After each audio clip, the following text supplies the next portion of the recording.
Remind dates 21, 22, 20 constituent sitting of the National Council of Provinces, as members know, that delegates in the hybrid sitting enjoy the same powers and privileges that are logged onto the virtual platform shall be considered present.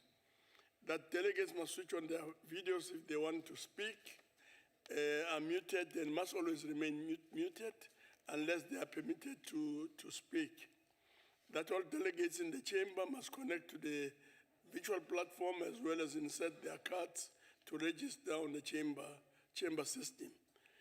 That delegates who are physically in the chamber must use the floor microphones. That all delegates may participate in the discussion through the chat room. In addition, I would like to remind delegates that the interpretation facility is active. Permanent delegates, special delegates, SALGA representatives, and members of the executive on the virtual platform are requested to ensure that the interpretation facility on their electronic devices is properly activated to facilitate access to interpretation services. Permanent delegates, special delegates, SALGA representatives, and members of the executive in the chamber should use the interpretation instruments on their desks to access the interpretation facilities. Honorable delegates, in accordance with Council Rule 2291, there will be no notices of motion or motions without notice. Before we proceed to questions, I would like to take this opportunity to welcome the Deputy President, permanent delegates, MECs, and all special delegates to the House. Further, I would like to remind delegates that in terms of Rule 229 of the Council rules, the time for a reply by the Deputy President to a question is 5 minutes. 5 minutes. Only 4 supplementary questions are allowed per question. A member who has asked a question is 2 minutes. The time for reply to a supplementary question is 4 minutes. And lastly, and we'd like to really emphasize this from time to time, yes, the supplementary question must emanate from the initial question. It can't be something else, unrelated, and so on. It must emanate from the initial question.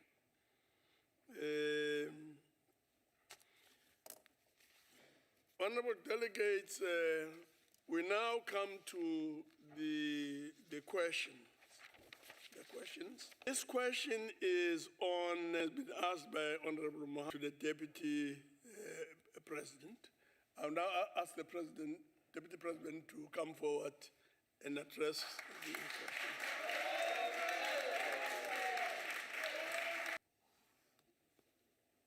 Honorable Chairperson,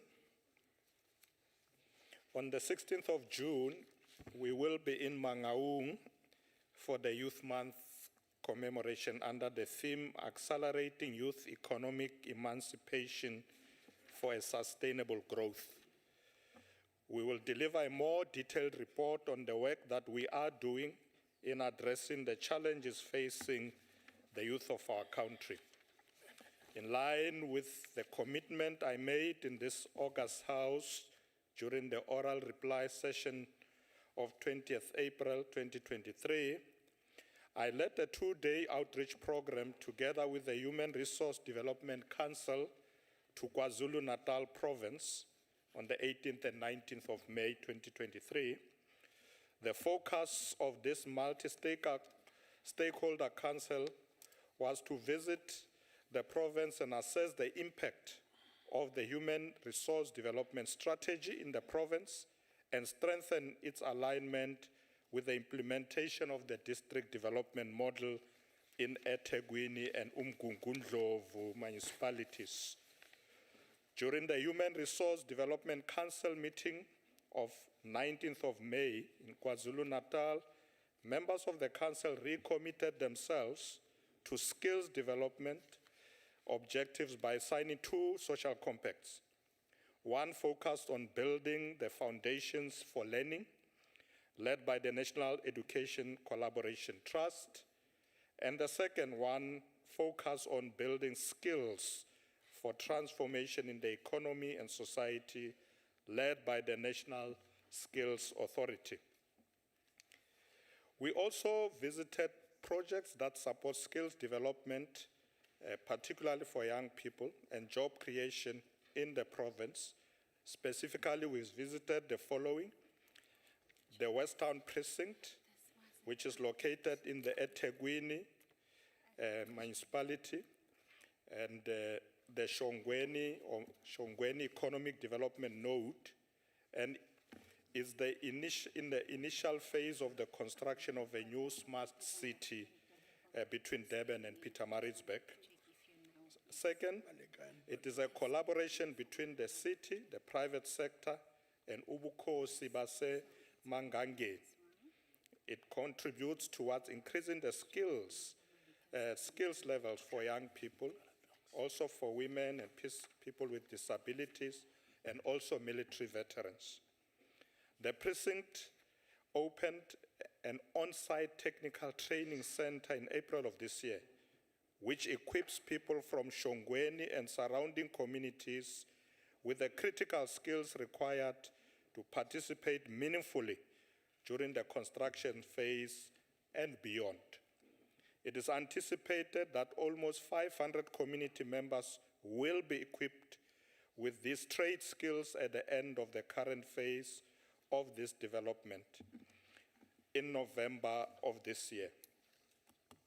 The second was the Sidira College of Agriculture.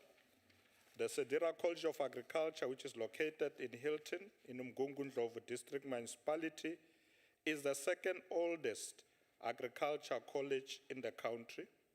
The college supports the farming community through services such as soil analytics and contribute to food security and employment opportunities.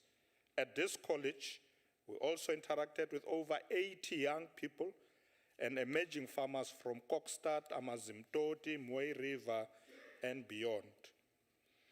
Mngungundlovu TVET College and Education Precinct.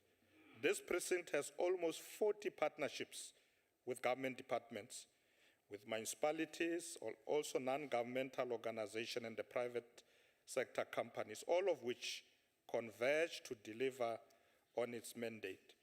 The department has allocated 182 million rands for this precinct project, and this model will be replicated across the country.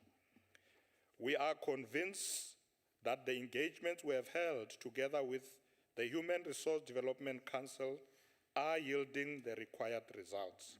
We are going to continue with this work, especially strengthening the collaboration between the government and the private sector in order to create the much needed jobs.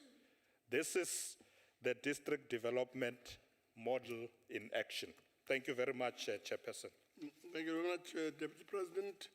We'll now move on to the first supplementary question from Honorable Mwai. Thank you very much, Chairperson.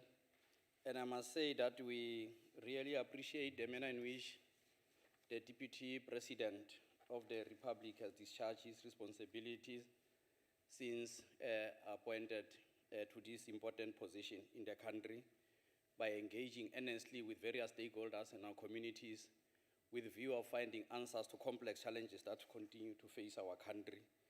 And I want to say that also it is clear that we need to do more decisive interventions and encourage more black communities to change their mindset of how they view vocational education, especially given our need for more technical and artisan skills.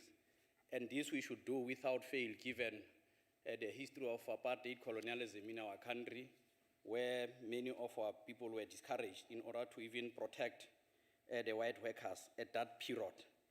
Now, I would like to ask the Deputy President, what are the plans of government skills for the, digital economy, technological innovation, and even, if you like, the green economy? Thank you, Chair. Deputy President. Thank you very much, Chairperson. Thank you very much, skills, especially in the field of science and technology. So that's what we've been working hard on, particularly because of our contribution to the fourth industrial revolution. And that we do through all levels of government. Secondly, you'll recall that in his budget speech, the Minister of Higher Education also announced that 26 TVET colleges are currently engaged in entrepreneurial training for what is called entrepreneurial hubs. These are meant to assist young people, but also the minister has also announced that they are looking at what they call youth not in education, employment, or training, and also support that. And one of the other initiatives is through the National Skills Fund. Through the National Skills Fund, government allocates funding for capacity building to community colleges, and there they introduce skills programs, learnerships, and non-formal programs, specifically targeting young peoples.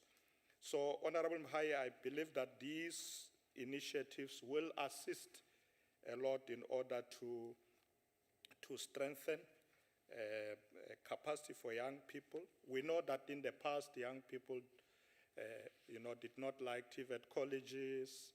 There was a kind of stigma against TVET colleges.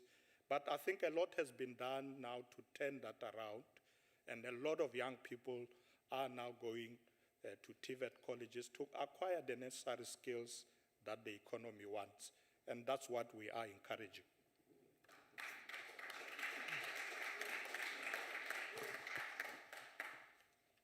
Yes, thank you very much, Deputy President. We now proceed to the second follow-up question from Honorable Boshoff. Thank you very much, Chairperson, and good afternoon, Deputy President. Deputy President, we know that there are severe staff shortages with respect to teachers as well as medical professionals, such as doctors and nurses. One of the main reasons, we are told, is because of budget shortages.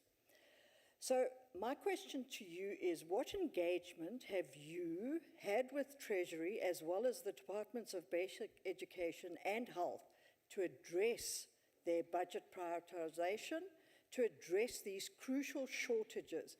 As Deputy President, there is absolutely no point in training the youth in these crucial roles if there are no jobs for them once they have graduated.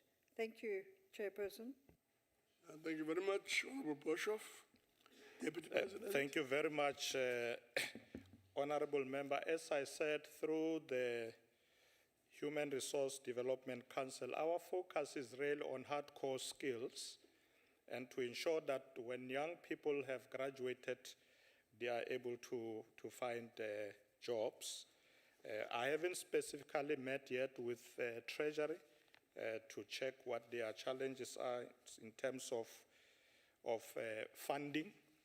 But of course, we would like to agree with you that it's important that when young people go through colleges and universities as well, when they come out, they should be employable. I will engage with National Treasury going forward and ensure that we look at what the challenges are. But the good thing with the HRDs, DRC, the Human Resource Development Council, is that we also involve the private sector. So that way we are able to also bring resources outside of government. And I hope that is going to help going forward to ensure that we don't give up and say we don't have funding. So those are some of the initiatives, Honorable Chairperson, that we are looking at. Thank you very much, Deputy President. We'll proceed to the third supplementary question from Honorable Muletsane. Thank you, Chairperson. The ANC government has in the past stated that it is not its responsibility to create jobs for the millions of unemployed people of South Africa. As the EFF, we are therefore not surprised by the high youth unemployment rate, as this is a consequence of the ruling party's policies and ideologies. Nevertheless, how will the engagements which you refer to, Deputy President, benefit the thousands of young skilled graduates who are sitting at home right now? Thank you, Chair. Thank you very much, Deputy President. Thank you very much, Chairperson. Honorable Muletsane, I think the first part of your comment is a misunderstanding of what the ANC said. The ANC didn't say it's not its job to create, it's not its job to create jobs. What the ANC said was that the creation of jobs or employment is largely the responsibility of the private sector, because that's where it happens. So our approach, even as government, is that we can come up with policies and funding, but it's important that we bring the private sector on board, because government alone will not succeed. So that was really what we were saying, that let's not say as a government we'll create employment and do everything. We'll create employment in collaboration with others, particularly the private sector. So that's the point we are making. How will these programs assist young people is to equip them with skills, but not only skills, also access to resources. When we were in KZN, some of the emerging farmers, for instance, were saying we should help them with access to land, some of them markets. So it's not just skills, but access to resources that will assist them. So the Human Resource Development Council is a collaborative effort that work with the provincial, local government, communities. We are now bringing in the private sector, in rural areas, even traditional leaders. And I'm convinced that this is the right approach that is going to help young people. Thank you very much, Honorable Chairperson. Thank you very much. We will proceed to the fourth supplementary question from Honorable Hadebe. Thank you, Honorable Chairperson, Honorable Deputy President. South Africa's unemployment rate worsened in the first quarter of 2023, jumping by 0.2% from the fourth quarter of 2022 to 32.9%, with youth unemployment especially concerning. I would like to know whether your department or your office has completed a youth survey on skills shortages in all or across all 9 provinces in order to focus intervention strategies in accordance with the gaps that were identified. Thank you. Thank you very much. Deputy President. Thank you very much, Honorable Chairperson. My office has not particularly itself, when I say my office, I mean the Presidency, has not itself conducted surveys yet, but we have divisions in the Presidency that are particularly focusing on challenges that are facing young people.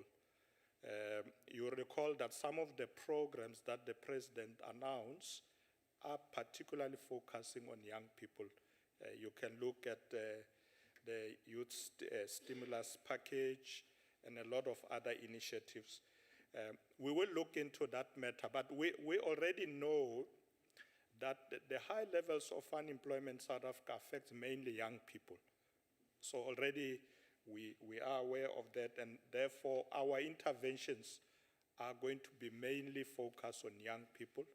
We might want to dissect that further to look at the various categories. So we are designing our programs in such a way that we give young people, most of them, skills and create opportunities for them to get opportunities to be employable, but also to run their own businesses and so on.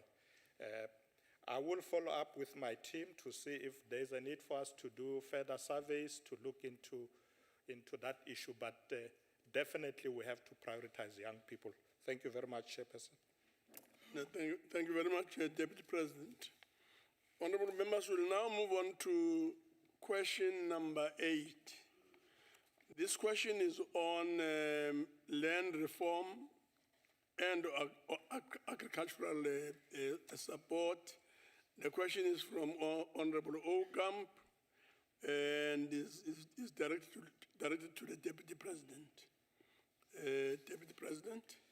Honorable Chairperson, when we responded to a similar question on the 25th of May this year, we outlined a number of programs that government has put in place to address both financial and technical support to emerging farmers.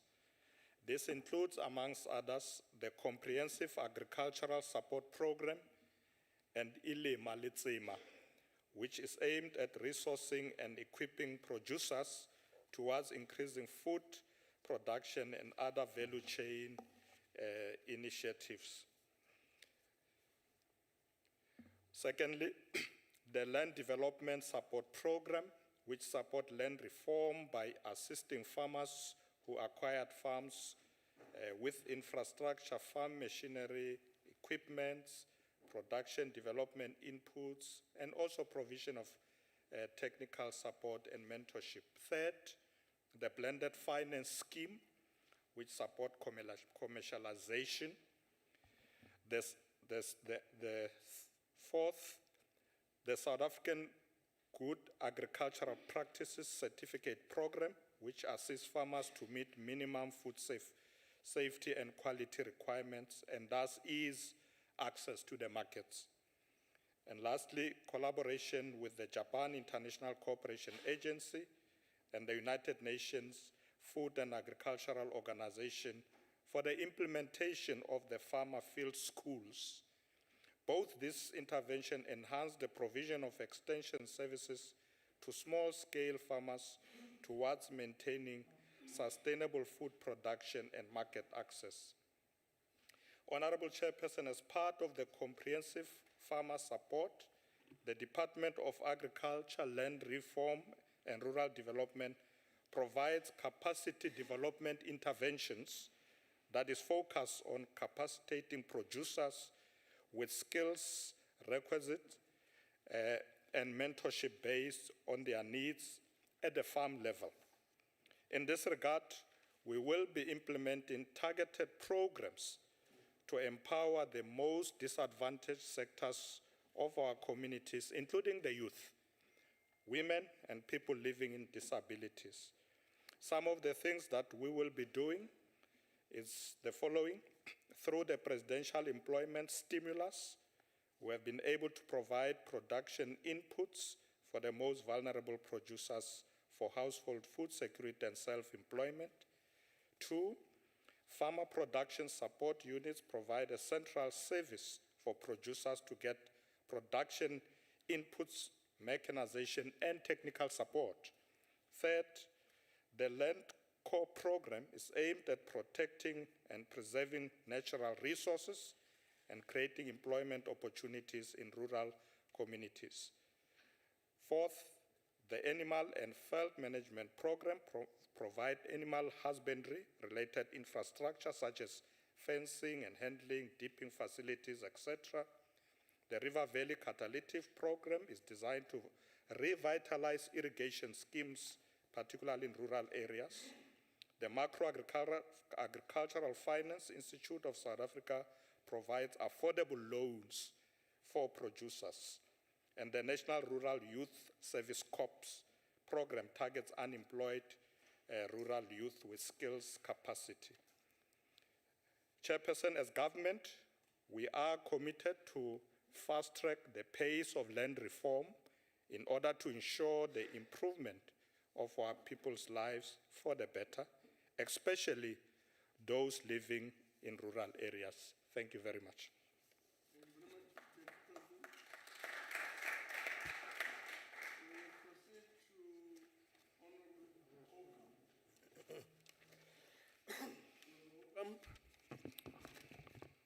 Thank you, Honourable Chairperson. Honourable Deputy President, land reform has failed due to a lack of urgency and corruption by the ANC government. This failure was confirmed by the high-level panel led by former President Kgalema Motlanthe. It's not me that said it, it's the high-level panel under Kgalema Motlanthe that said it. We have seen how this government from the ANC tries to hide its failures with land reform by introducing laws that will firstly not benefit land reform or food security, and secondly, will not pass the test of constitutionality. An example of this is government's latest ploy to implement race quotas on water users, knowing full well that these water users are farmers. These proposed water quotas will have the effect that a farmer that irrigates as little as 30 hectares of land will be subject to quotas in his farming business. Therefore, Honourable Deputy President, are these proposed water quotas just another feeble attempt by the ANC government to hide their inability to effect meaningful land reform and transformation as it was intended and needed? If not, what are your intentions with these water quotas, and what agricultural support will be achieved by these draconian and racist water quotas? Thank you, Chairperson. Honourable Deputy President. Thank you very much, Chairperson. I did indicate the last time I spoke, I can't remember whether it was in this house, that we have accepted ourselves as the governing party that land reform has been slow. But I don't think we should give an impression that nothing has happened. If you look at the figures out there, I won't quote most of them, but for instance, a total of 552,000 households have benefited from land reform programs, with 174,000 being female-headed households, 1,240 households headed by people with disabilities. 700,000 hectares of state land has been identified and distributed as early as 2020. So there is a lot, Honourable Member, that is happening, but you'll recall as well that as we get involved in land reform, redistribution and restitution, we are also doing transformation. So programs like the quotas you're talking about are intended to ensure that the previously disadvantaged are also brought into the mainstream of the economy through programs that they will acquire through land redistribution and restitution. So there's a lot that government is doing in that regard to ensure that we correct the problems of the past and return land to our people and to ensure that they actually get involved in farming.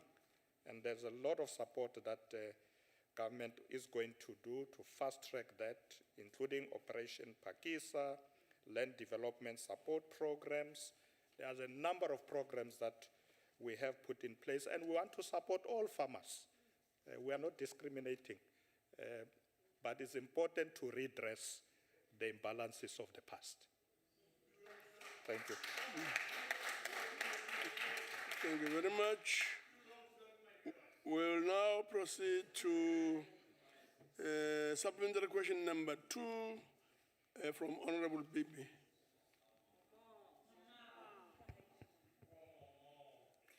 Ngiyabonga sihlalo wendlu baba. Ngibingelele usekela mongameli baba.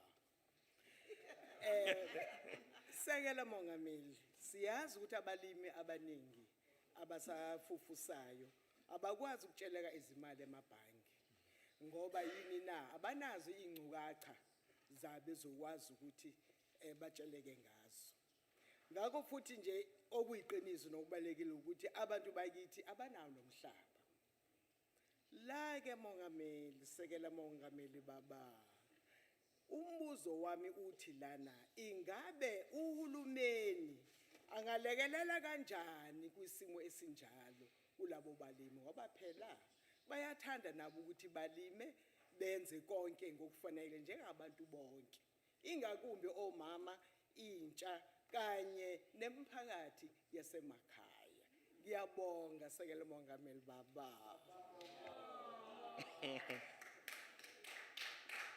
Deputy President. Thank you very much, Honorable Chairperson. Mama.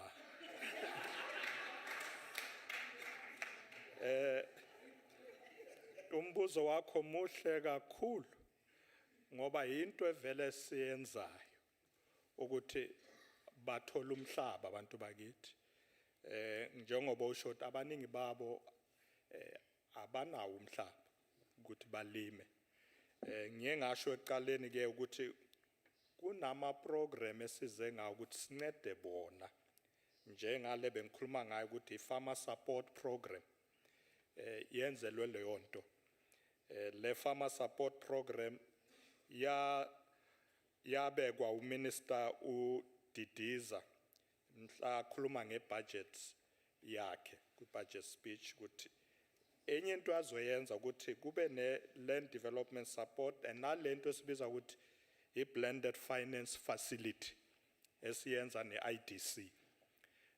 Imali lezo ezenzela ukuthi zincede laba abafuna ukulima.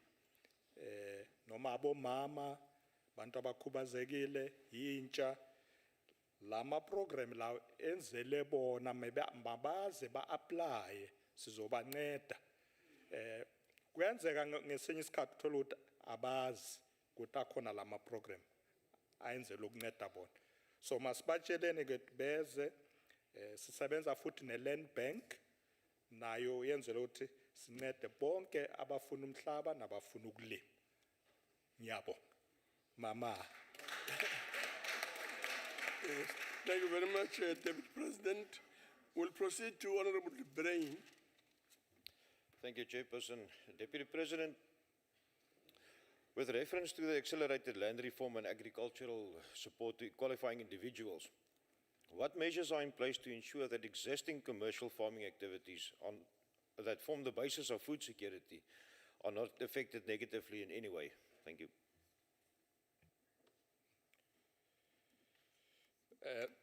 Thank you very much, Honorable Chairperson.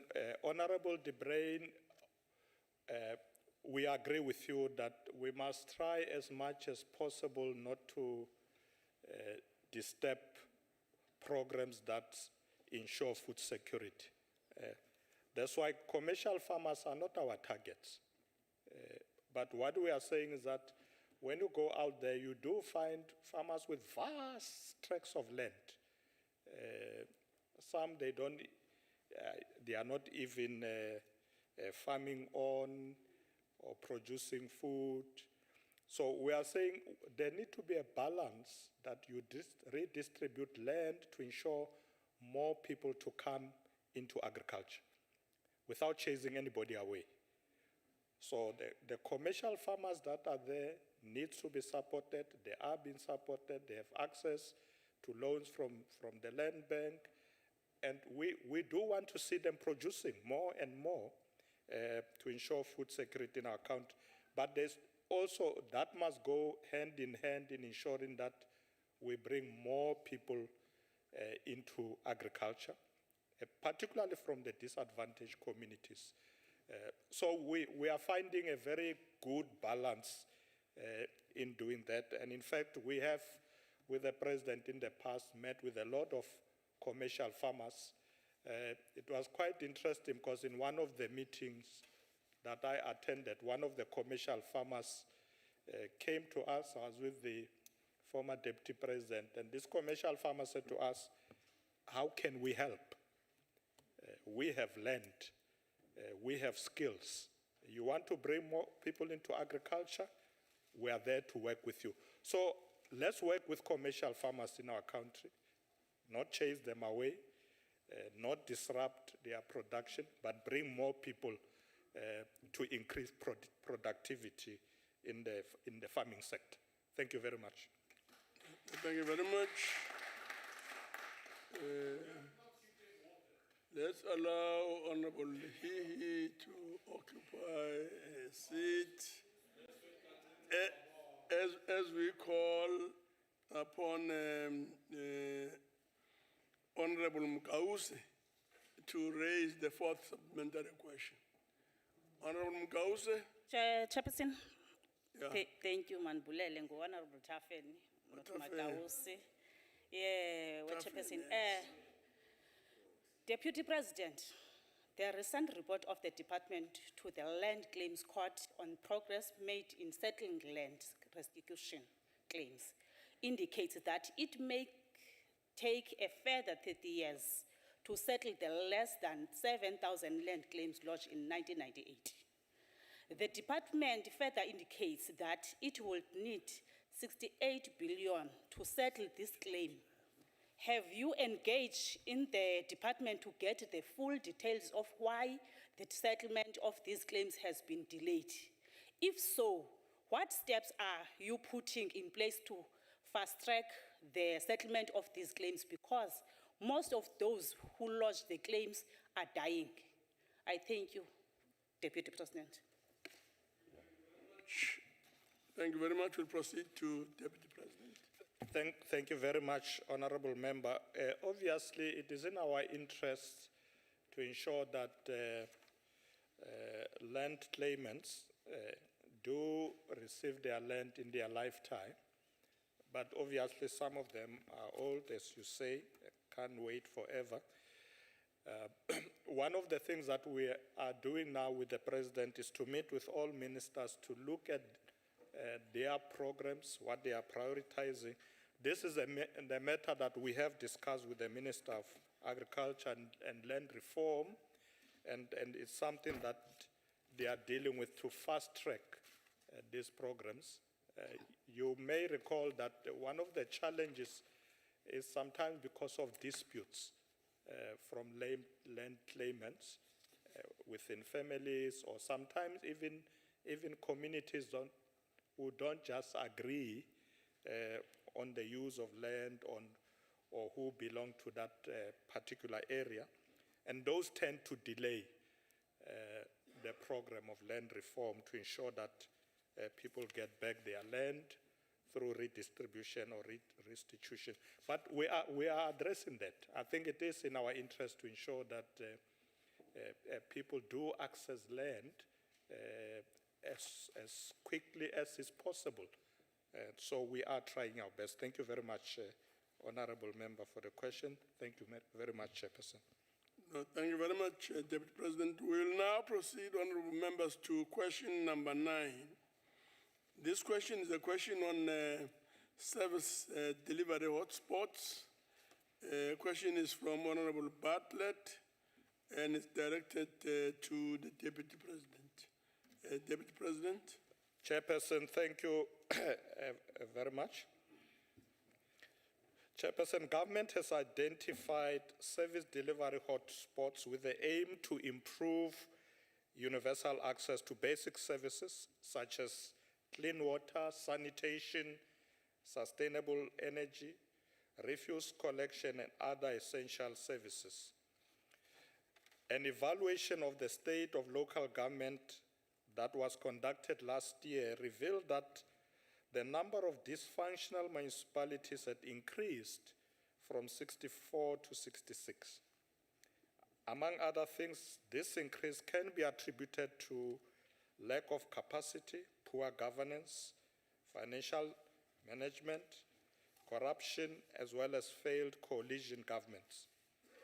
Honorable Chairperson, in this regard, the Department of Water and Sanitation, working together with the elected leadership in municipalities, have agreed on a number of improvement plans to resolve, amongst others, water-related challenges. Part of the solution includes the following interventions. 1, financial support through the Regional Bulk Infrastructure Grant and Water Services Infrastructure Grant. 2, technical advice and management support from the Department of Water and Sanitation and its water boards. Similar interventions have been put in place to resolve the issue of water contamination in Hammanskraal in the north of Tshwane, where unfortunately lives were lost due to this crisis.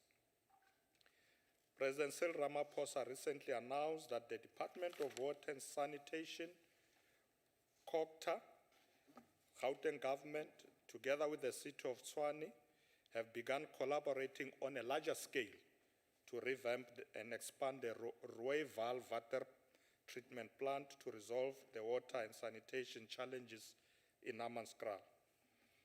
This project is expected to take 3 years to complete at a cost of 4 billion rand. The Development Bank of Southern Africa has been brought on board to manage the project. In the meantime, government will keep on providing clean water to the people of Hammanskraal through water tanks, whilst Magalies Water builds what they call packaged water system that will provide water to the people. Honorable Chairperson, through the district development model, we are ensuring that not only is the provision of essential services expanded, but also that communities outside of the service delivery hotspots do receive dependable and high-quality services. We strongly believe that through the DDM and service delivery rapid response approach, we shall have in each district one plan that is measurable, implementable, and citizen-focused. Government will continue to implement measures to ensure that communities have access to dependable and high-quality services, amongst others, the deployment of technical professionals, the revival of the green drop and blue drop certification by the Department of Water and Sanitation, the adoption of national pothole repair programs to intensify the fight against potholes, and general road refurbishment and improvement. Honorable Chairperson, what is of critical importance to us is that as we execute these reforms, we are putting communities at the heart of service delivery and organizing citizens and members of civil society to contribute towards the development of a brighter tomorrow for all. Thank you very much, Honorable Chairperson. Thank you very much, Deputy President. We'll proceed to Honorable Malika, who replaces Honorable Bartlett. Thank you, Chairperson. Deputy President, the delivery of quality and reliable services to communities is directly linked to the quality of the infrastructure, resources, and maintenance system of municipalities. Municipalities with poor infrastructure lack resources and have inadequate maintenance plans, and those in failed and failing coalition arrangements form the majority of municipalities that are located in service delivery hotspots. Deputy President, to what extent is government ensuring that infrastructure improvement, maintenance and protection of infrastructure, particularly from vandalism, form of a key part of the acceleration of service delivery improvement drive, particularly in the service delivery hotspot? Thank you, Deputy Chair. Thank you very much, Honorable Member. As government, we have put a number of initiatives in place to improve particularly the maintenance of key infrastructure across the country. One of the programs that is in place is what we call the Municipal Infrastructure Support Agent, MISA. So through MISA, government has identified the gaps that exist and also to look at the inability of certain municipalities to be able to deliver or manage infrastructure in a reliable manner or ensure that there is a provision of basic quality services. There's also the Municipal Infrastructure Support Agent that is also strengthening our district development model, the DDM. Amongst others, some of the things, and I'll conclude, Chairperson, because there's a lot that is happening there, is also what we are doing to support municipalities through this infrastructure support agent, like conduct effective infrastructure planning, support and assist municipalities in the implementation of infrastructure projects, to determine what municipalities should do in the IDPs, support and assist municipalities with operation and maintenance, and also build the capacity of municipalities. So there are a lot of initiatives that we are doing to ensure that we support these municipalities, because we are aware of these challenges, and we're going to continue to do so. Thank you very much, Chairperson. Thank you very much, Deputy President. We'll proceed to Honorable Hadebe. Thank you, Honorable Chairperson, Honorable Deputy President. When it comes to the issues of service delivery, we know that a one-size-fits-all approach will not work, as contextually the problems faced by provinces differ, considering that in eThekwini municipality, it would take the municipality more than 90 years to address the current informal settlement backlog, given the current fiscal allocations. I would like to know how you will ensure that basic services such as the removal of garbage and water and sanitation are provided to South Africans living in these areas. Thank you. Thank you very much, Deputy President. Thank you very much, Honorable Hadebe. Yes, the first approach for us, as I said earlier, is to support municipalities, help them with capacity. There have been instances where we see huge dysfunctionalities, almost leading to collapse of service delivery. There are interventions where government can come in and put the municipality under administration to be able to then provide services, either through a provincial government or directly from national government. But we avoid that as a first move.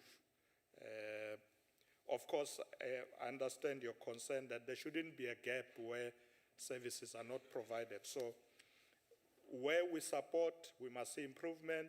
If it's not happening, then we can come with Section 139, take over to be able to provide services. We have done that in a number of areas you've seen in places like Mfuleni, at some point Mohali City, and now in the Free State, Jagas Fontaine. So there are interventions where national government and provincial government move in to ensure that basic services are provided by government. We will do so, but the first thing is to support municipalities to do that work. Thank you, Chairperson. Thank you very much. We'll proceed to Honorable Taffen. Nkosi, House Chair. Honorable Mgaus. Deputy President, the large number of service delivery protests stand as a reflection of the discontent amongst our people. As there currently exists an unequal redistribution of service, particularly in rural and township areas, which are often denied critical resources. Deputy President, which measures have you put in place to ensure that there is recruitment of skilled personnel to rural and underdeveloped areas so as to expand the provision of basic service and provide quality service even in these areas which are often forgotten by the ANC. I thank you, House Chair. Deputy President. Thank you very much, Honorable Chairperson.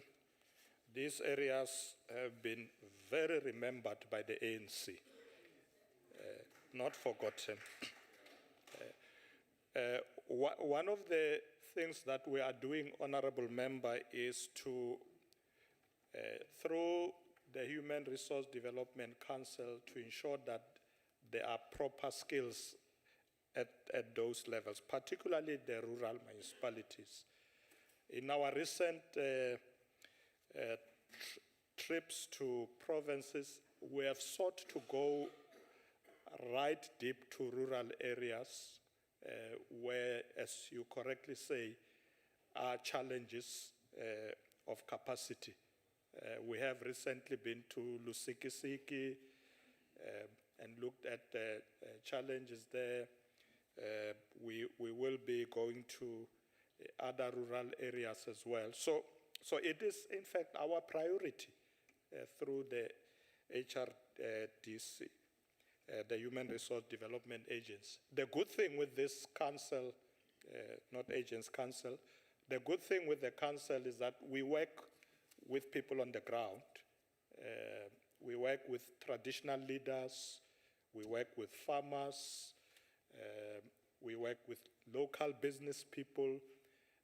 So as a result, these communities will not be forgotten.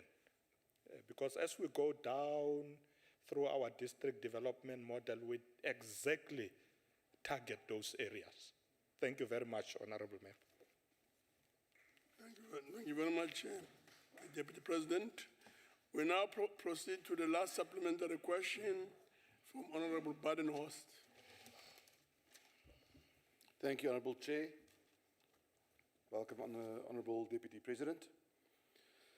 Deputy President, the existence of service delivery hotspots is mainly a consequence of poor governance and corruption in dysfunctional municipalities, effectively propelling local government into a caucustocracy. And I can assist you if you don't know what a caucustocracy means, Deputy President. It means a state governed by its least suitable or competent citizens. Recently, Ratings Africa, a private municipal governance ratings firm, and the Auditor General reaffirmed the majority of the country's best municipalities were in fact DA-led and in the Western Cape, which is a fact. Will the Minister inform the country whether he will be open to a national municipal best practice summit where well-run municipalities will be able to share knowledge with struggling municipalities on how to improve governance and improve service delivery? And if not, can a Deputy President please provide reasons why not? Thank you, sir. Deputy President. Thank you very much, Honorable Chairperson. Honorable Badenhorst, as I said earlier, as a governing party, we continue to monitor the performance of municipalities. That's why I said earlier, we know those are functional and those that are dysfunctional, because we are monitoring. But not only are we monitoring, we are intervening where we find that there are problems. Currently, the Department of Cooperative Government and Traditional Affairs, COGTAI, has identified 24 where they are already intervening. Obviously, that's not the biggest number, but they have started, and the idea is to reach out to all those. We are also aware about those that are raised by the Auditor General that needs attention. You are quite right that often you do find problems of poor government or corruption, and those are the things that we are definitely addressing, even in terms of people who are appointed in those areas, local municipalities. We're pushing for people with competent skills, people who are able to do the job. So the issue of poor or dysfunctional municipalities is not something that is left out there without attention. In fact, the biggest work of COGTA at the moment, directed by the Presidency, is to address exactly that problem, to ensure that we turn around municipalities, because they are at the forefront of service delivery. Municipalities are the nearest to the people on the ground. And if they are dysfunctional, it means people are not getting the services they are supposed to get. So definitely, Honorable Badenos, this is our priority. I have participated in many summits in the past, and summits do help. Sometimes they become talk shows. I think what we need to do is to ensure that there are plans for implementation. If there's a summit that comes up with good plans, good practices, that will ensure implementation, we will look at that. But I think it's important that we focus on implementing plans that are going to help turn around municipalities to be able to deliver quality services to our people. Thank you, Honorable Chairperson. Yes, thank you very much, Deputy President. Honorable members, we'll now move on to question 10. This question is a question on dysfunctions at Kopanong local municipality. A question has been raised tabled by Honorable De Bruin, and is to the Deputy President. Deputy President. Thank you, Honorable Chairperson.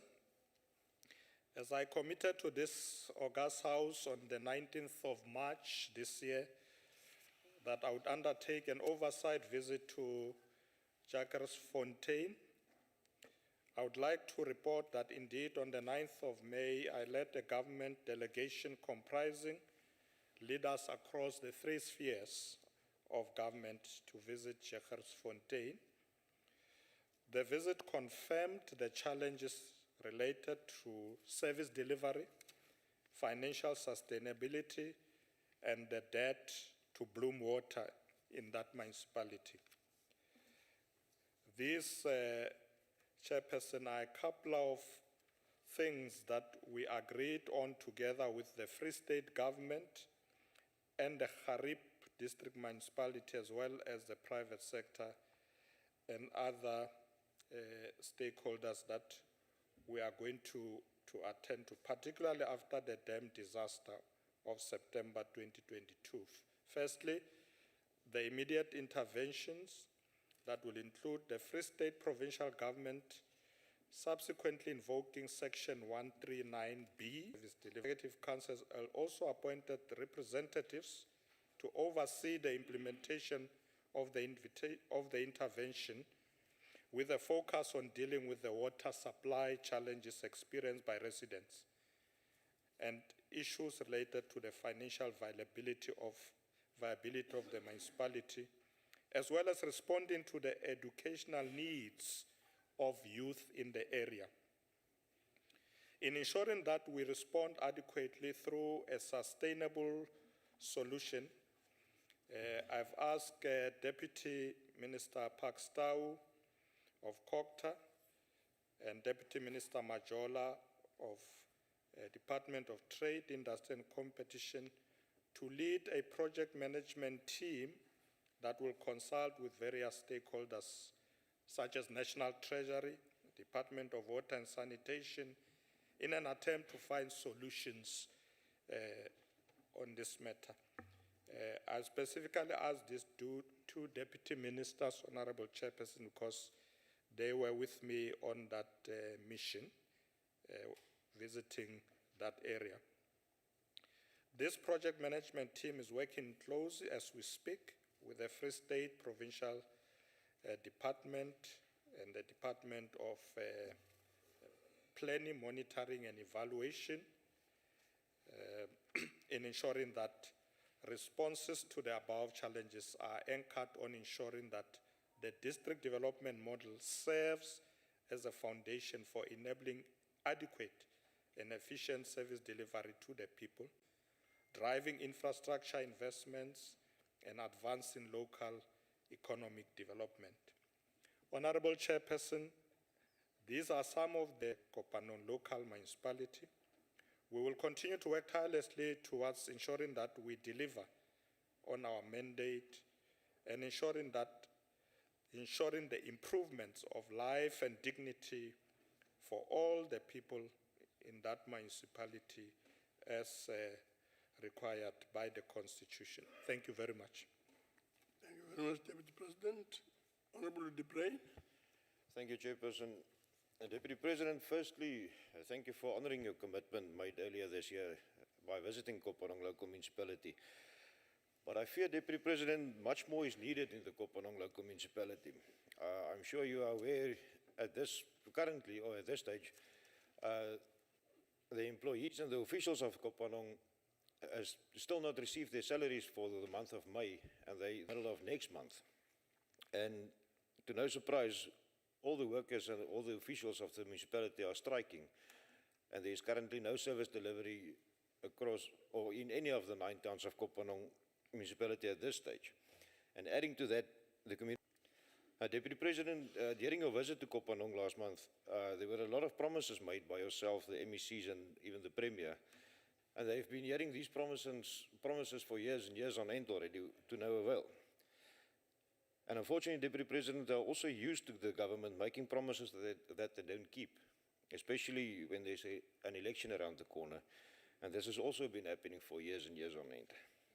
So my question would be, Deputy President, while I appreciate the commitments that you have made during your visit in Kopanong and here in the House today, what guarantees can you give that these commitments and these promises are not just empty promises as they have experienced in the past and has been made by our predecessor?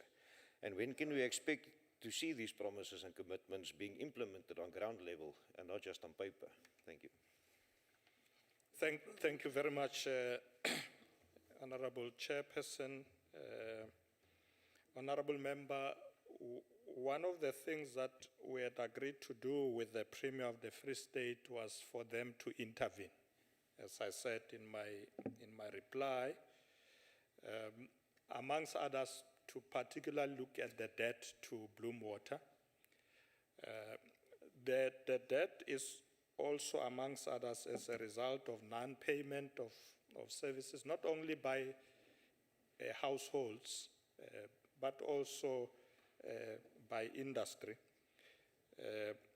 So what Bloom Water did was then to reduce the supply of water. I'm told, at that time I was told that they only supply 30% of water. So you're quite right. So people don't have adequate water. The Free State government was then going to intervene in the meantime by providing some resources to Bloom Water to be able to increase water supply. So we'll check with them where that process is. At that time, there was a talk of about 10 million rands that would be made available. I did have a discussion with Honorable Pakstow, who had promised that they are already engaging on a number of the issues affecting Kopanong, and he will give me a report. Still need attention. Of course, if the municipality can't pay salaries, it does mean that they have a challenge of resources. So we'll check with the Free State government on whether they were able to assist them financially. But at the end of the day, it does point to the fact that the municipality many local councillors or local people don't like it when government, provincial government or national government comes in to take over. But sometimes you reach at a point where you have to do it. So we are watching Kopanong carefully, and other, of course, not only Kopanong, there are other municipalities nearby that have similar challenges. We will support them, assist, but where we realize that we're not winning, provincial and national government must come in to stabilize the situation. Thank you very much, Honorable Chairperson. Thank you, Deputy President. We'll now proceed to Honorable Mikalakis. Thank you, Honourable Chairperson. Honourable Deputy President, it is not only Kopanong that faces this problem. The two most serious worries that I have, not disregarding the challenges faced by Kopanong, is that Bloemwater is owed money also by the two biggest cities in the Free State, being Mangaung and Machabeng. Machabeng is my constituency. Now, the problem is not only due to the fact that residents and businesses aren't paying their rates and taxes. The actual problem lies with financial maladministration of these municipalities. In the 9 years that I've been on the committee that deals with municipal interventions and Section 139 interventions, in these past 9 years, I'm still to see an intervention of that nature that has been successful. So respectfully, I do not think that such an intervention is going to bear any fruit. Now, firstly, I want to ask you, a few years ago, Deputy President, we had, before the delegation from the Free State, both the national and the provincial, as well as the local municipalities, these very same municipalities with the very same question. So the government knew about these problems and that the Bloemwater debt is going the same way as Eskom. Why did government not act on that is the big question that we are all asking. Furthermore, I also wrote this week to the Premier a request, because Welkom, as the second largest city in the Free State, has been without water in some cases for months in some areas, asking that there should be a financial recovery plan from the province imposed on the municipality. It's a much better option than a Section 139 intervention. Would you, Deputy President, today support my request to the Premier to consider such a financial recovery plan for the Machabeng municipality? Thank you. Thank you very much, Deputy President. Thank you very much, Honorable Chairperson. As I said earlier, when I left Kopanong, we had agreed that the two deputy ministers are going to follow up on these issues, but also the Free State government will intervene through Section 139. I have not been made aware that such interventions are not yielding fruit, but as I said, I'm getting a report next week from Honorable Pakstau to check what the problem is. And of course, you're quite right that the challenge is not only Kopano. We'll have to look at what's happening in Machabeng, and as you are saying also, there may be a problem elsewhere in the province. So municipalities that owe Bloemwater is not only Kopano, and we need to look at all of them so that we don't resolve Kopanong and then tomorrow there's Machabeng or another municipality. We are going to look holistically at all of them. So I will get a report from the deputy ministers, particularly the deputy minister of Kokta next week. We will look at sustainable solutions. And if there are solutions that will help us, if Section 139 is not assisting, we'll look at what else we should do there to be able to resolve that situation. And we will report once more back to this August House. Thank you, Chairperson. Thank you very much, Deputy Chair. Deputy President, sorry. We'll proceed to Honorable Mletane. Thank you, Chairperson. Deputy President, the people of Kopano, they actually want to hear what kind of a help will be provided to their municipality to recover from its financial challenges, which it is currently facing. In particular, the low revenue collection, and large debt to service providers. Thank you. Thank you very much, Deputy President. Thank you very much, Honorable Member. Indeed, when we were there, we had an opportunity to meet with all stakeholders, including business. And of course, all of them were keen that they want to see their municipalities being able to service them. We committed that we're going to assist the municipality because the provincial government was there, the Premier was there himself with all the MECs to be able to assist the municipality. And that's why they intervened with Section 139, but also they were going to assist the municipality to provide some finance to be able to pay Bloom Water to be able to provide water in the area. We look at what other further measures we need to put in place to be able to assist the people of that area. Obviously, when I get the report next week from Deputy Minister Parkster, we'll see whether there are other measures that we need to put in place to intervene beyond Section 139. But for me, what is urgent is to ensure that we can stabilize the issue of water supply in the area. We must ensure that there is a proper provision of services, including the removal of waste in the townships, to ensure there's proper waste management, and also to ensure there are proper services to business communities. In fact, when we were there were business people who wanted to invest in the area. In fact, they were not just looking at Kopanong, but they were looking at the broader Harib district, and they were saying, we want to invest here. If you can get the municipalities to operate correctly, we are coming in, because most of them don't have proper revenue, because you don't have industries and so on.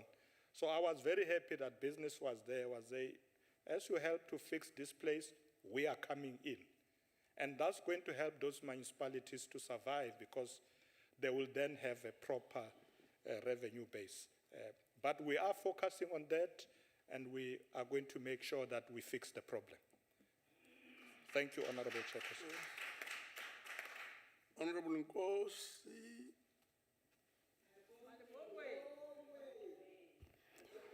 Thank you very much, Honorable Chair. Greetings to the Honorable Deputy President. The challenges that are facing Bloom Water are also as a result of aging infrastructure that continues to hamper the future water demand targets as stated in the Greater Bloemfontein Reconciliation Strategy. The Mayor of Machabeng, Councillor Kalipa, which has been without water for days, has indicated that Machabeng alone needs R500 million for water infrastructure to deal with the current water shedding problems.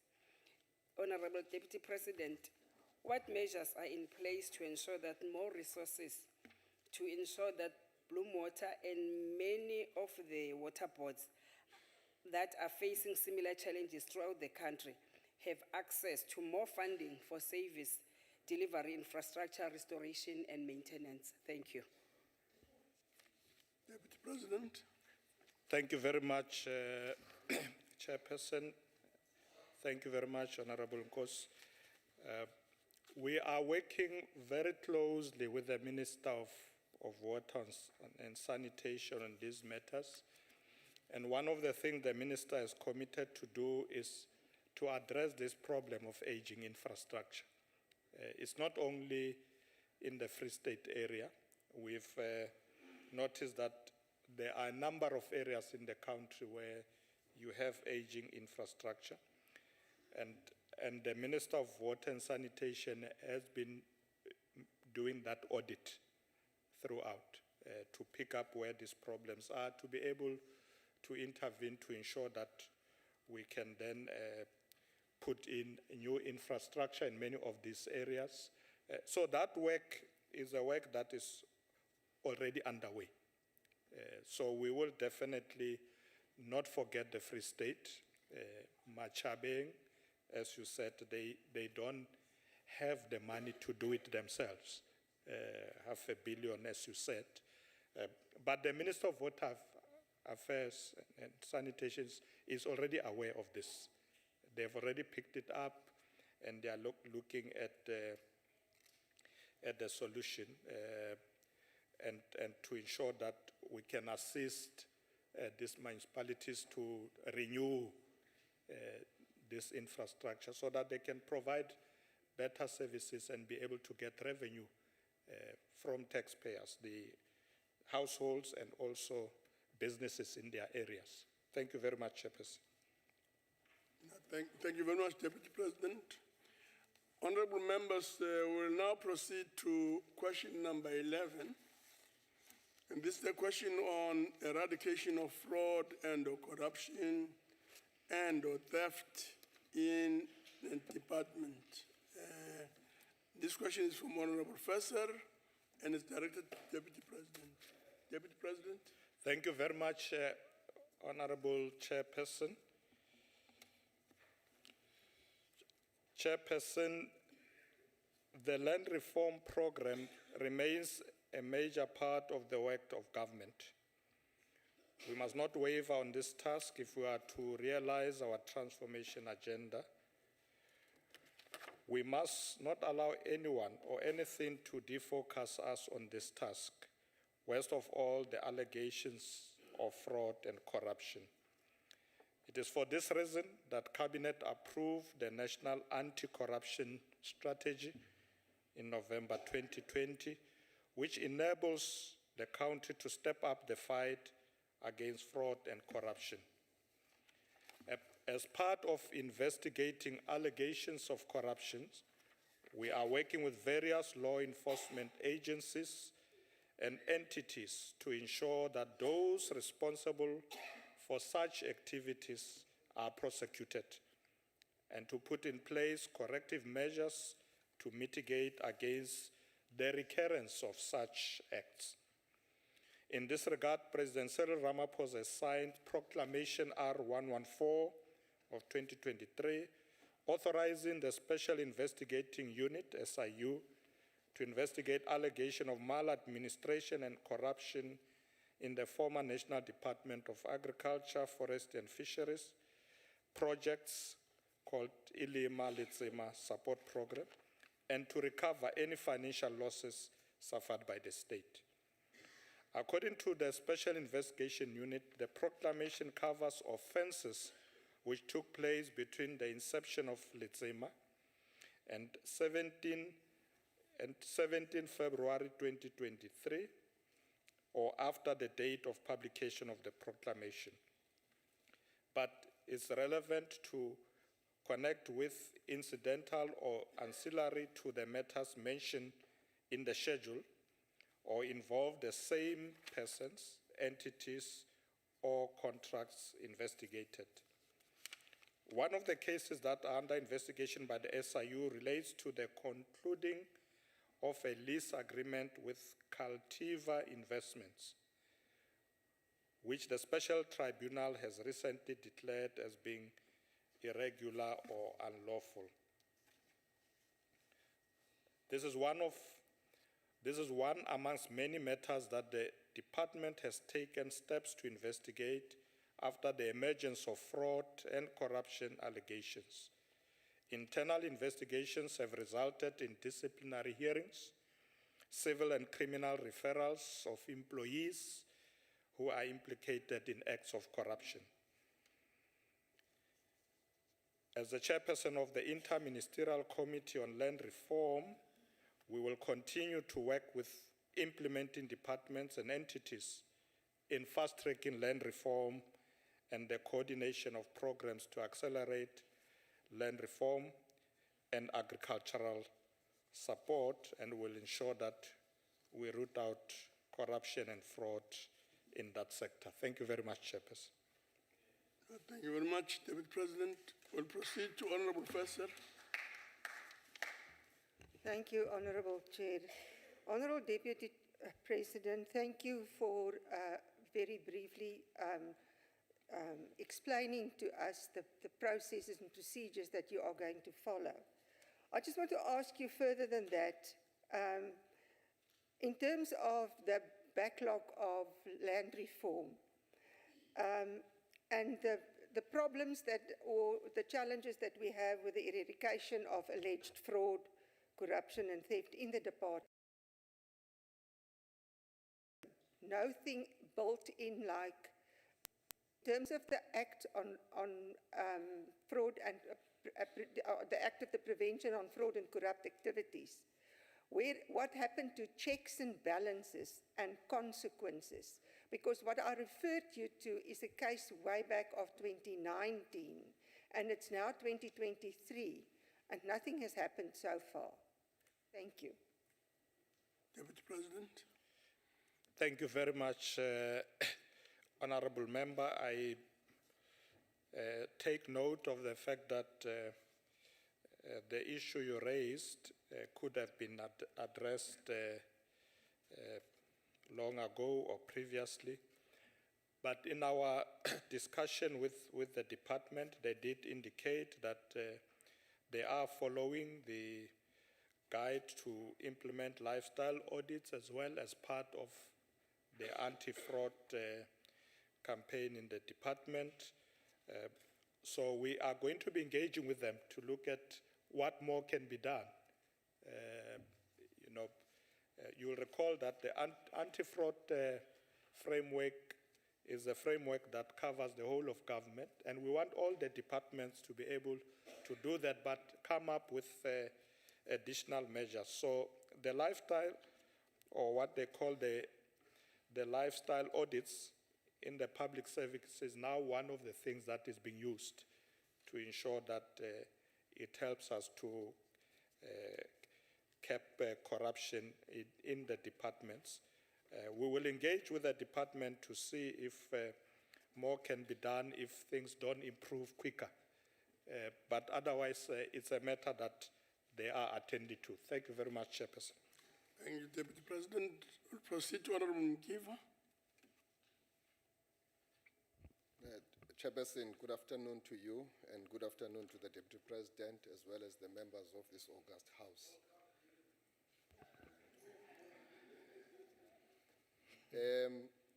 Deputy President, Section 3 of the Public Service Act of 1994 allows the Minister for the Public Service and Administration to establish norms and standards relating to integrity, ethics, conduct and anti-corruption in the public service, which includes the adoption of the lifestyle, as you have alluded to, lifestyle audits, as a legitimate fraud prevention and detection mechanism. This is just by way of emphasizing the issue because I know that you have already covered this very well. But the point where I want you to help us is the fact that one would have expected that by now all national, provincial departments and other entities of state would have long employed this mechanism to ensure that it is in full swing. What is the reason that the government has not fully implemented these lifestyle audits as a measure to combat corruption to this point? Thank you very much, Chairperson. Thank you very much. Deputy President. Thank you very much, Honorable Mkiva. I agree with you that we should move faster to get all government departments to implement this mechanism. We all agree that fraud and corruption in our country, particularly in the public sector, seriously undermine the efforts of government to deliver. And that's why government came up with this guide to implement lifestyle audits. But as you say, that we check all the departments and ensure that all of them introduce and implement these guidelines to be able to cap fraud and corruption. Even the guidelines on lifestyle audits needs to be rigorously implemented to ensure that we're able to cap the problem. You may be aware that the President has established what we call the National Anti-Corruption Advisory Council, which will advise government on the implementation of a society-wide response against corruption. This council will in the main focus on legislative reforms, monitoring and evaluation of procurements where a lot of corruption does take place. So it will help us a lot once these mechanisms are put in place faster. But we agree with you that there's a need to ensure that all government departments do implement these measures. Thank you very much. Thank you very much, Deputy President. We'll now move on to Honorable Hadebe. Thank you, Honorable Chairperson, Honorable Deputy President. The IFP has long held the view that government's commitment to land reform and coordination of and acceleration of government's program towards agricultural support is not convincing. Though budget allocation may sometimes match the need, but it does not match the action and progress on the ground. This, of course, may be attributed to activities of theft, fraud, and corruption. I would like to know whether the government has any plan or plans of recouping monies embezzled through litigation of those officials found guilty of such, and what time frame can be given for that. Thank you. Deputy President. Thank you very much, Chairperson.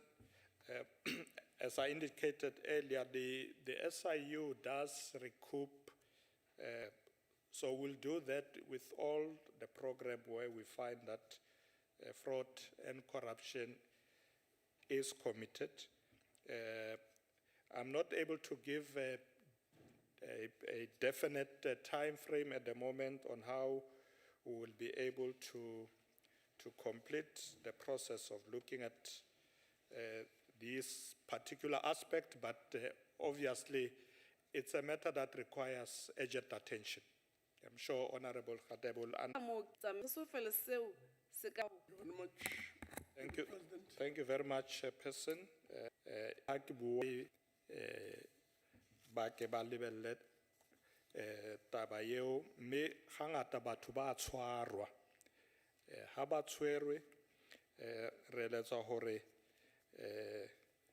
go be le punishment ya batho ba tshwarwa ska ba fela hore batho ba tshwere ha una ntho e tsalang fela ge le ditšhelete tsa mmuso tse utsuwang tshwantse di boya ga batho ba nkile tšhelete ya mmuso ka bogodu tshwantse e boe tšhelete eo re tlo etsa gore SIU ena e sebeletse setšhaba ka re tšhelete e hantle ke ya setšhaba re na le mmuso re le mmuso re sebedisa tšhelete ena re sebeletsa setšhaba ke tšhelete ya setšhaba ka moo ke a utlwana le wena gore ga go na le bogodu mmuso tshwantse o e tsenelele taba eo go etsala gore ditšhelete tsa mmuso di boe batho ba nang le ba leng mo diprogramong tse tsa bogodu ba o tla iwe in other words the people who are involved in fraud and corruptions must be arrested and they must be prosecuted and punished, and the resources of the people must be returned to the government. And we think that the SIU is doing a good job in executing that mandate. Ke a leboga Kgaitsadi. Thank you very much, Deputy President. Honorable members, we now move on to the last question. And this is question number 12. And the question is on delivery of essential services. Question is from Honorable Khai, directed to the Deputy President. Deputy President. Thank you very much, Honorable Chairperson, the government is focusing on strengthening leadership and professionalization of the public service, skills development, accountability, interdepartmental coordination, intergovernmental relations, and better governance and state-owned enterprises. On the 19th of October last year, Cabinet approved the national framework towards the professionalization of the public sector. The framework was introduced to ensure that only qualified and competent individuals are appointed into positions of authority in pursuit of a transformed, professional, ethical, capable, and developmental public sector. The professionalization framework has been extended to the national, provincial, and local spheres of government, organs of state, and also the legislative sector. Therefore, recommendations made in the national framework shall be consistently applied across the public sector, including in the military, state security, police, and correctional services. Honorable Chairperson, our state-owned enterprises are at the forefront of economic and social transformation in our country. SOEs are key drivers for the provision of critical infrastructure required for the development of our country's economy. This includes electrical generation, commuter transport, water provision, freight, logistics, technology, telecommunications, amongst others. In order to closely monitor the performance of state-owned enterprises, the Department of Planning, Monitoring, and Evaluation launched the State-Owned Enterprises Monitoring Framework in March this year to strengthen the oversight capacity of departments to oversee public entities. These are some of the measures that government has implemented to maximize the capacity and capability of government departments and state entities to ensure greater alignment across the public sector to optimize interconnection between planning and performance management. The President has delegated to us to monitor the implementation of the district development model, which is an operational model for improving cooperative governance aimed at building a capable, ethical, and developmental state. The DDM embodies an approach by which the three spheres of government and state entities work in unison in an impact-oriented way, and where there is higher performance and accountability of coherent service delivery and development outcomes. Through outreach programs and oversight visits that we are currently conducting, we are able to troubleshoot challenges at district levels to ensure that one plans are developed and implemented to address service delivery challenges at that level.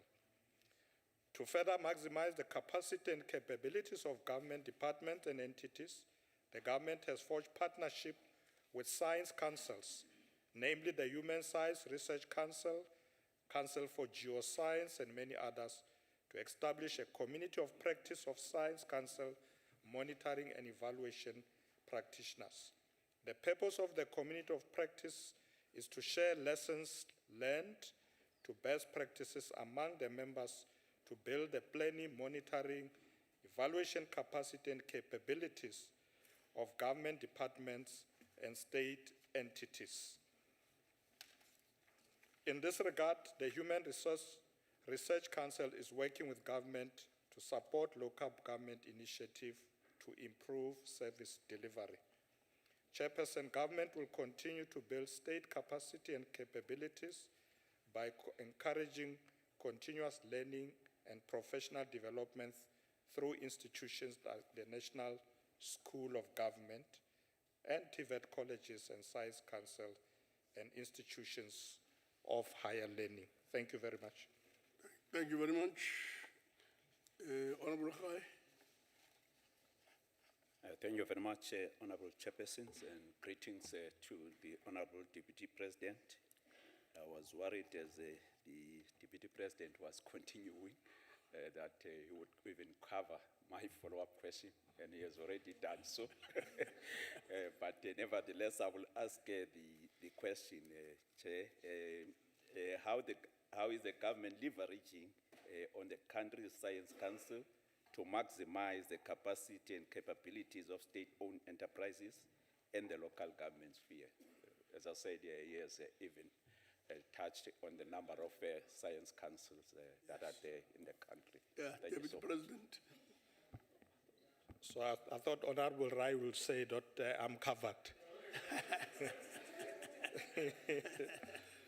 Yes, but just to say, Honorable Chairperson, that there's a lot that is being done that I can cover just during this question, particularly through the district development model.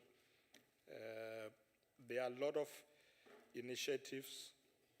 We are engaging lead departments, amongst others, on data observatory to enable real-time access to DDM information, deploying municipal innovation maturity index, harnessing solutions developed by departments of science and innovation, and submit DDM project information to the Department of COCTA. So there is a lot that we are doing to ensure that state entities are able to do their work properly, but also to support government interventions. And a lot of work that we are doing at the level of government, support comes, amongst others, from the science councils, as we're seeing even during the period of COVID-19. We were able to develop interventions because of our science councils. So they are very important and they are helping us a lot. Thank you very much. Thank you very much, Deputy President. We'll then proceed to Honorable Magwala.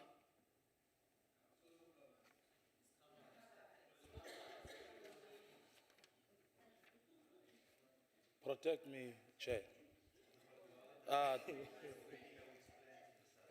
Thank you very much, Chairperson of the NCOP, and greetings to the Deputy President, to the members of the House.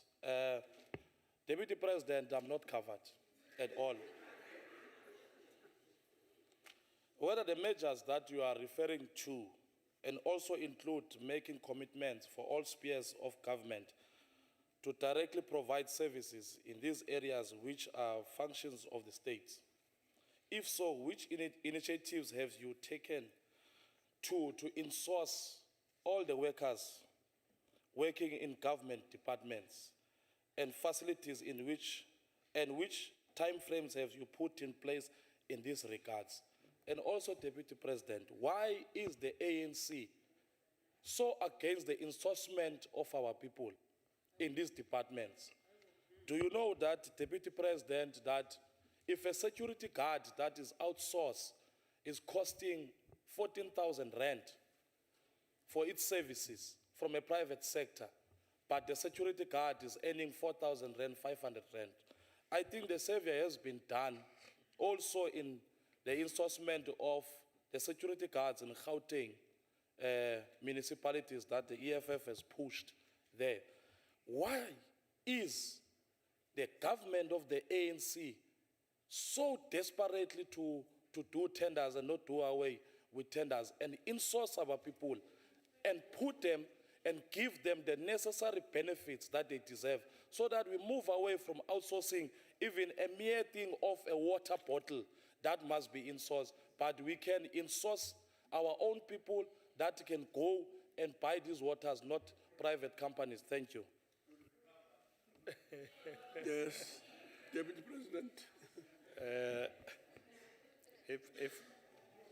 If I knew that you will ask, if I suspected that you'll ask that question, I would have gotten some figures to ensure that you become aware that government is one of the biggest employers in the country, as we speak, the biggest. It is already. It is already the biggest. The ANC, honorable member, is not obsessed with outsourcing. In many of the institutions we run in government, whether at provincial, local level, even national, we do employ people. There are maybe particular times when you need particular skills from industry that you would then go and tender to bring in a particular company. It is done everywhere in the world. There'll never be a time when you have all the skills in government that you require and all the expertise. And when you don't, you then go out to then get those skills. But it's not our preoccupation to outsource. We believe in insourcing. You will see it happening all the time. Thank you very much. Thank you very much, Deputy President. We'll proceed to Honorable Detroit. Thank you, Honorable Chair. Honorable Deputy President, thank you for the answer. The initial question speaks to the delivery of essential services. It also speaks to weakening state capacity. And in your previous answers on this question, you mentioned the professionalization of the public sector.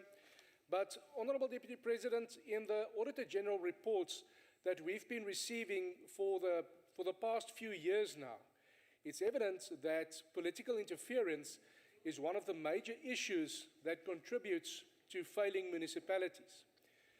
In a previous answer, you mentioned that the amount of dysfunctional municipalities has increased.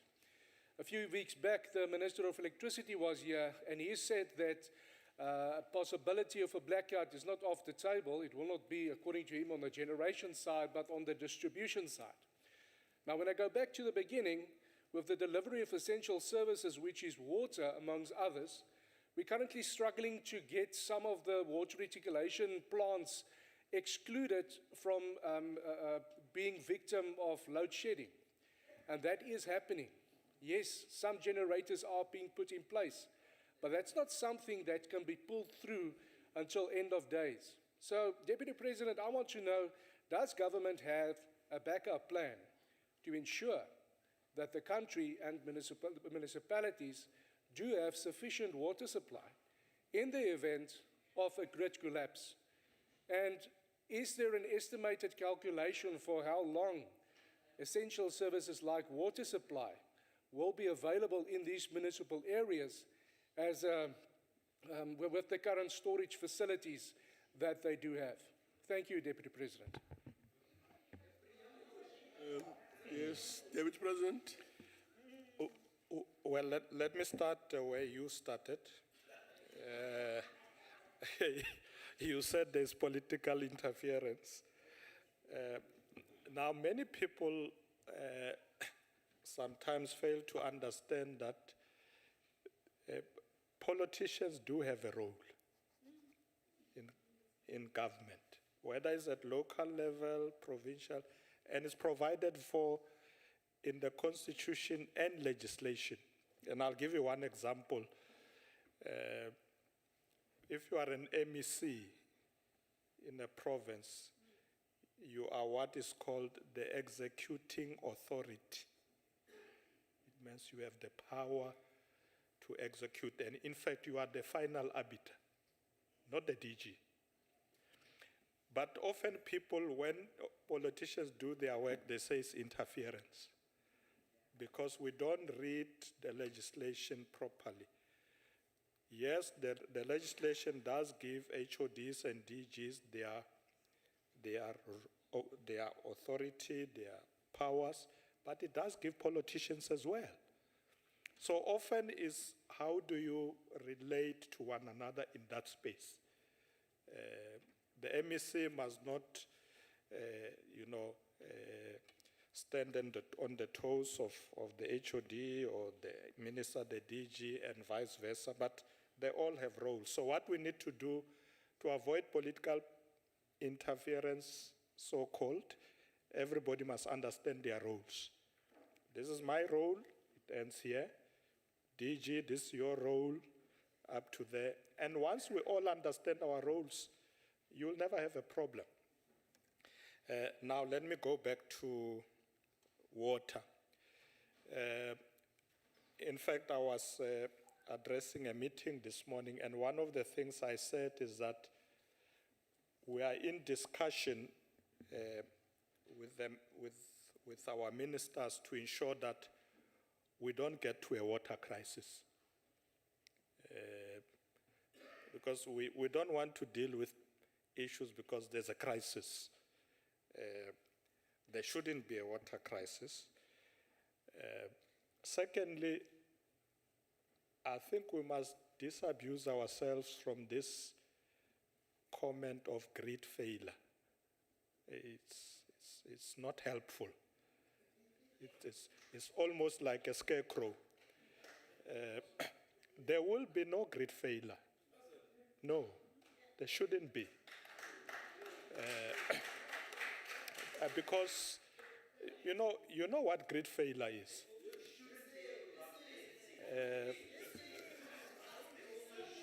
You say we must not say these things lightly, because I mean a great failure, it means we're going to the dark. There's no electricity. There's nothing. Yeah, let me conclude, because maybe this is a debate for another day. You know, the Minister of Electricity said something very interesting when I saw him 2 days ago. And he says to me,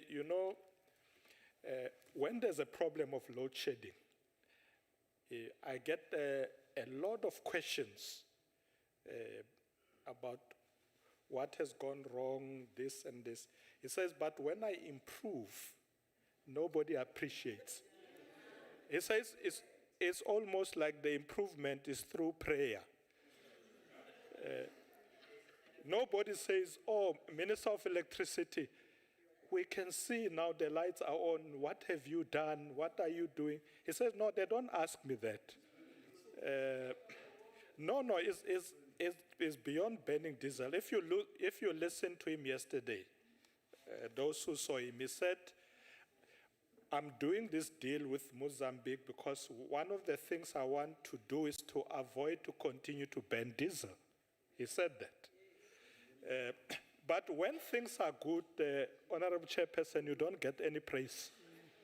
When they are bad, 101 questions will come to you. So Honorable Member, yes, we are going to come with a very strong strategy that we always have water.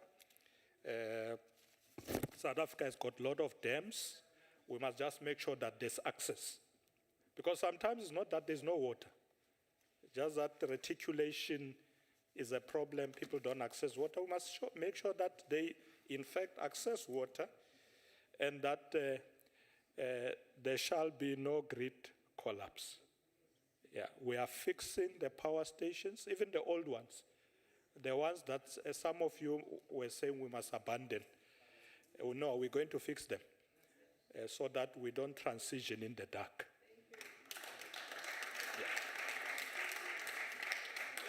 Thank you very much, Deputy President. We proceed to Honorable Christian. Thank you very much, Honorable Chairperson. Honorable Deputy President, I'm going to take you back to political interference, unfortunately. Okay. Honorable Deputy President, you should have a bird's eye view of the effectiveness in governments across South Africa. Now, without a shadow of a doubt, the median DA-run government delivers better services than the median ANC-run government. It's true. It cannot be denied. We do not argue, of course, that there are exceptions to both. But on the whole, the ANC is delivering the worst services to the citizens of South Africa, where you as the ANC govern. The practice of deploying incompetent cadres has a direct impact on the capacity of municipalities because of office bearers that are handpicked based on their political loyalty instead of their fitness for the job. Whereas the DA employs competent people to run their governments, and it is reflected in most metrics. The ANC, through the Deployment Committee in the Tulo House, has eroded the capacity of most governments to deliver to the most vulnerable.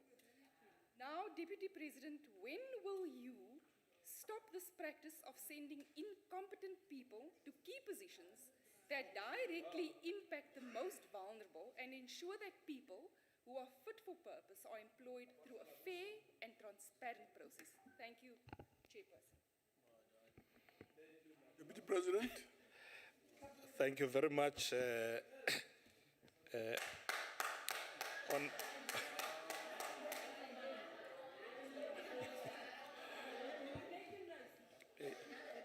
Yes, you didn't make any point. You threatened to make a point. I didn't hear it. The second one of incompetent, it's not true. In fact, let me give you an example.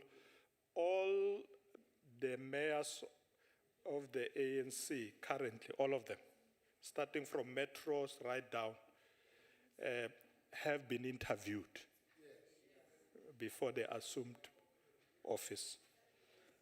No, they were interviewed by the most competent people. They had to produce their qualifications.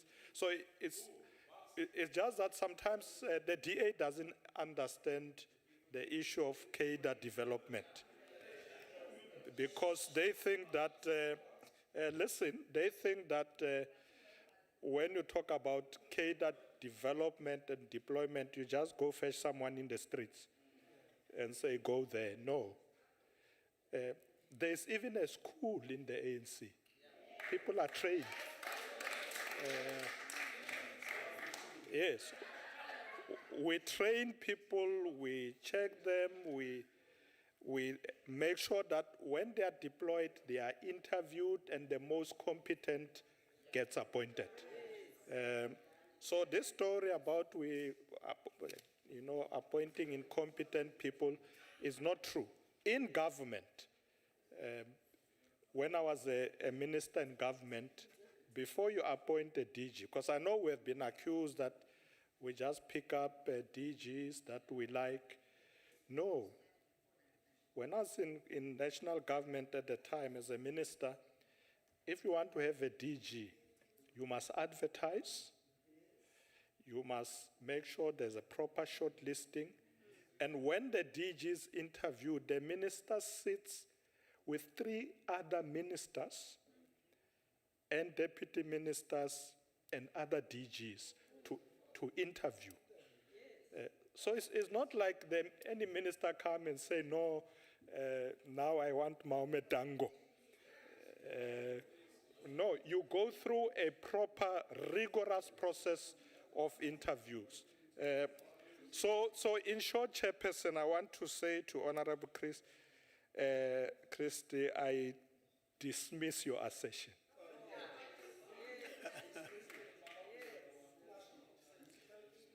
Thank you very much, Honorable. No, thank you very much.